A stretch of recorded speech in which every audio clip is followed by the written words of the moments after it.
Welcome to Weekly Digest, where we highlight the works of ministers of government as they push the administration's development agenda. Guyana and Suriname continue to foster a robust business relationship as the Guyana-Suriname Chamber of Commerce was officially launched in Georgetown.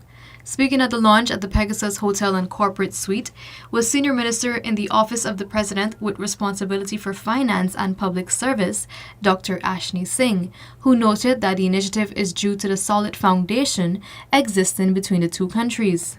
Outside of all of the other obvious reasons why the relationship between Guyana and Suriname is a special one, the relationship between Guyana and Suriname and the business relationship between Guyana and Suriname is a truly long-standing one. And so we really are obviously, logically, and naturally economic partners. The government of Guyana and the private sector will now access additional financing from UK Export Finance after the market risk appetite has increased from £750 million to £2.1 billion.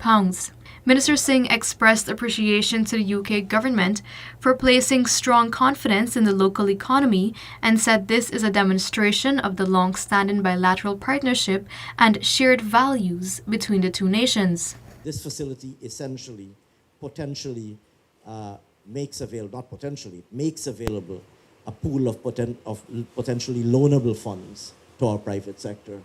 And I want to urge, we certainly intend at the sovereign level to explore and pursue every available opportunity to make use of this facility.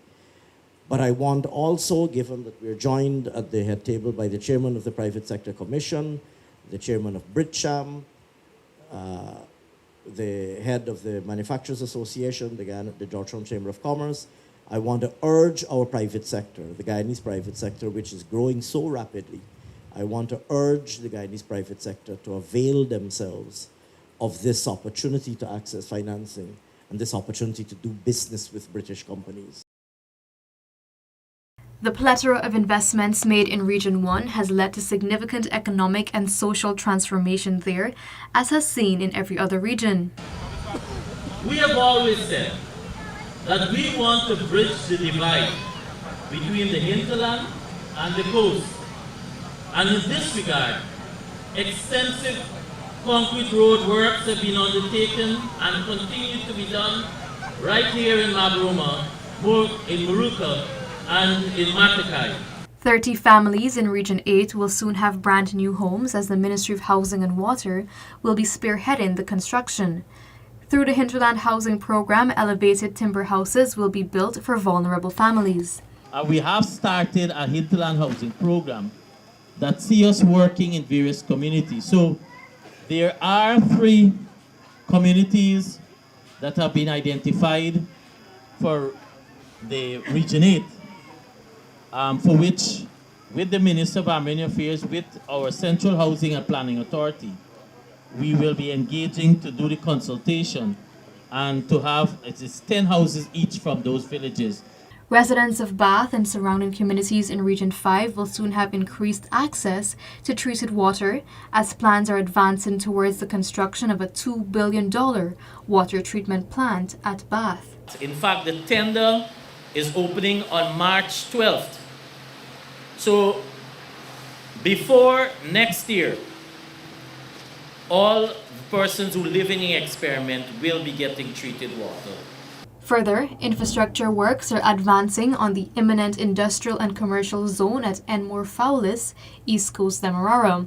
In the first phase, over 660 acres of land is being developed with a $4.58 billion budget. This will have about 3 types of category. You will have obviously heavy industrial, light industrial, and commercial activities. So as I said, this is the first phase that we're working on. It's 6 lots that the infrastructure work is being done. Eligible pensioners and public assistance recipients can now apply for these services from the comfort of their homes as the Ministry of Human Services and Social Security launched its online application portal. It is my pleasure to launch a transformative initiative brought to you by the Ministry of Human Services and Social Security, one that will change the way in which our services are accessed, one that is inclusive, accessible, and harnesses the power of information communication technology. Guyana set out on a remarkable journey in 2020 to revitalize the agriculture sector in the face of climate change. These changes have ensured there is more local food production, which has lessened the country's food import bill by 14% between 2021 and 2022. We have prioritized a number of commodities, high import commodities, commodities that need a lot of funds to import. And I'm very, very happy to see that country, for example, Guyana, over the last year from 21 to 22, we were able to reduce imports by 14%.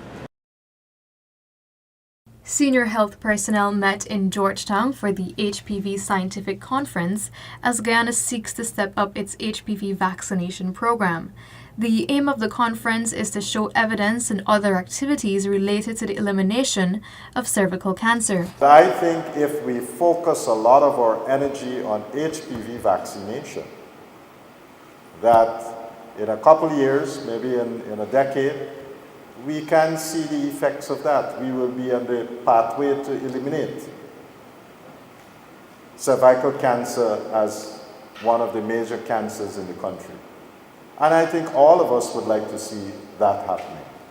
Because if this is number 2, and we can change it and bring it to number less, that's a big achievement. And that's what we should be working on, right? So with a simple vaccine, we can make a big difference. The Ministry of Local Government and Regional Development is working assiduously with officials from all 10 administrative regions to better infrastructural development. As the local government minister now, and we have responsibility for all of those health centers and schools in the different regions, I have taken the initiative of meeting with all of the REOs. I have not met with the REOs on the coastland as yet, but I have met with the hinterland so far. I will do so with the RHOs as well, so that we can come up with a comprehensive plan how we can start to tackle the repairing of these schools and these health centers. This has brought us to the end of this edition of Weekly Digest. For these and other government-related stories, do log on to our website at dpi.gov.gy and our social media platforms as well. Goodbye.